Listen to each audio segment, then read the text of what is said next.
বাংলাদেশের সঙ্গে ভারতের কূটনৈতিক সম্পর্ক এখন চরম অবনতির মধ্যে রয়েছে। চরম অবিশ্বাস। বাংলাদেশ দিল্লিকে বিশ্বাস করতে পারছে না, ভারতকে বিশ্বাস করতে পারছে না, আর ভারত বাংলাদেশকে বিশ্বাস করতে পারছে না। এবং এই অবিশ্বাসের জায়গা থেকে পরস্পরের মধ্যে সম্পর্কটা এতটা খারাপ হয়ে গেছে, স্বাধীনতার পরে এই ধরনের অবস্থা আমি অন্তত কখনো দেখিনি। নাম্বার 1। নাম্বার 2 হলো যে আমাদের এই দেশে ভারত সেই স্বাধীনতার পর থেকেই একটা প্রভাব বিস্তার করে আসছে। শুধুমাত্র ডক্টর মোহাম্মদ ইউনূসের জামানাতে এই সম্পর্কটি খারাপ হয়ে যায়। কিন্তু ডক্টর মোহাম্মদ ইউনূসের জামানাতে সম্পর্ক খারাপ হওয়ার পরেও কূটনৈতিক চ্যানেলটা সচল ছিল। এরপর সামরিক যে যোগাযোগ, মিলিটারি কমিউনিকেশনটা সেটা সচল ছিল। এবং ভারত প্রাণান্তভাবে চাইতো যে বাংলাদেশে একটি গণতান্ত্রিক পরিবেশ আসুক, একটি নির্বাচিত সরকার আসুক এবং সেই সরকারের সঙ্গে তারা সম্পর্ক স্থাপন করবে, এবং তারা তখন ওই মুহূর্তে ডক্টর মোহাম্মদ ইউনূসের সঙ্গে কোনো অবস্থাতেই সম্পর্ক স্বাভাবিক করেনি। ফলে আজকের যে গণতন্ত্র, বিএনপির ক্ষমতা আসা, তারেক রহমান সাহেবের বাংলাদেশে ফিরে আসা, এর পেছনে ভারতের অন্তত 90%, 100% বলবো না, 90% কূটনৈতিক তৎপরতা, লজিস্টিক সাপোর্ট এবং যেটিকে বলে engineering, a huge political engineering, এই পলিটিক্যাল ইঞ্জিনিয়ারিং বিএনপির সঙ্গে ছিল।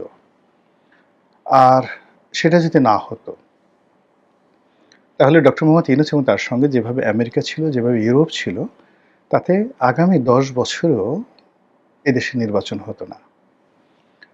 যেভাবে আমেরিকা এবং ওয়েস্টার্ন কান্ট্রিগুলো, তুরস্ক এবং পাকিস্তান, ডক্টর মোহাম্মদ ইউনূসের উপরে তাদের আশীর্বাদ বজায় রেখেছিল, সেক্ষেত্রে নির্বাচন হলে শতভাগ এনসিপি এবং জামাতের নেতৃত্বে আসতো, যেটা নাসিরুদ্দিন পাটোয়ারি কক্সবাজার গিয়ে বলে আসছিলেন, এবং বিএনপি হতো থার্ড লার্জেস্ট পার্টি, 40 থেকে 50টি সিট পেত।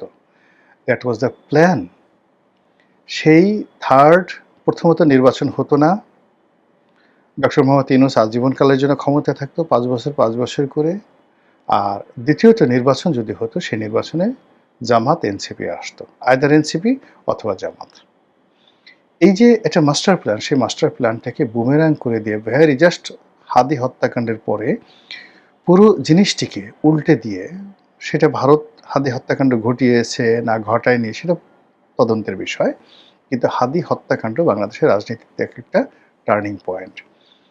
এই হত্যাকাণ্ডের মাধ্যমে একটি পক্ষ চেষ্টা করেছিল পুরো রাষ্ট্র ব্যবস্থা কুক্ষিগত করার জন্য, গণভবন তো আগেই শেষ, বঙ্গভবনের দখল নেওয়ার জন্য, তারপর একটি বিপ্লবী সরকার করার জন্য, ডেইলি স্টার, প্রথম আলো ভেঙে চুরে চুরমার করে দিয়ে টোটাল গণতন্ত্রের বা চতুর্থ স্তম্ভ বলতে যেটিকে বোঝায় সংবাদপত্র, এটিকে একেবারে বাকশালী কায়দায় নিয়ন্ত্রণ করে ডক্টর মোহাম্মদ ইউনূসের একটা একক কর্তৃত্ব প্রতিষ্ঠা করার যে চেষ্টাটি, সেই চেষ্টাটি নষ্ট হয়ে যায় হাদি হত্যাকাণ্ডের পরবর্তী ঘটনা দ্বারা।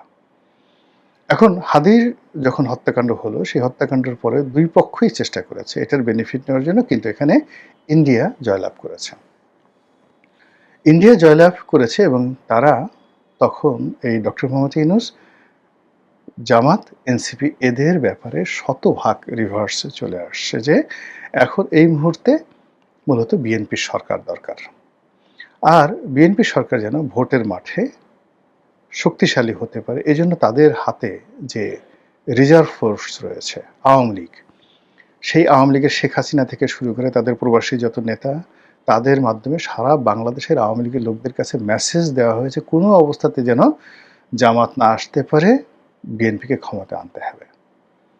এই কাজটি ভারত করেছে এবং সেই ভারত এই কাজটি করার বিনিময়ে তারা চেয়েছে তারেক রহমান সাহেবের সঙ্গে একটা ভালো সম্পর্ক হোক, আর তাদের মিত্র আওয়ামী লীগ বাংলাদেশে রাজনীতি করার সুযোগ পাক, আর শেখ হাসিনার একটি সম্মানজনক পরিণতি হোক।